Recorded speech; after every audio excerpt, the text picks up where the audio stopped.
સુરત શહેરના જિલ્લામાં કોરોનાના કેસો ઘટી રહ્યા છે, જો કે ડિસ્ચાર્જ રેટ ઓછો થઈ રહ્યો હોય તેમ લાગી રહ્યું છે।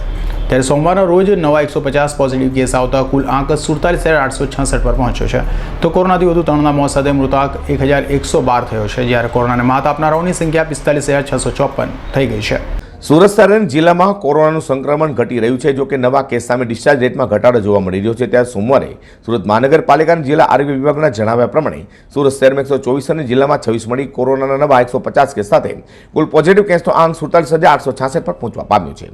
આ સાથે શહેર જિલ્લામાં વધુ 3ના મોત સાથે કોરોનાથી મૃતાંક 1,112 થયો છે। સુરત શહેરમાંથી 125 અને જિલ્લામાંથી 19 મળી કુલ 144 દર્દી કોરોનાને માત આપી સાજા થવા પામ્યા હતા, જેને પગલે કોરોનાને માત આપનાર દર્દીઓની સંખ્યા 45,654 પહોંચવા પામી છે।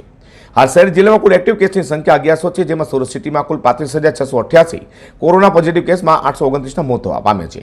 જે જિલ્લામાં કુલ 12,178 કેસમાંથી 283 મોત થવા પામે છે। ત્યારે સુરત સિટીમાં 34,045 અને સુરત જિલ્લામાં 11,609 દર્દી કોરોના માત આપી સાજા થઈ ઘરે પણ પહોંચ્યા છે। Azhar Qureshi, D25 news.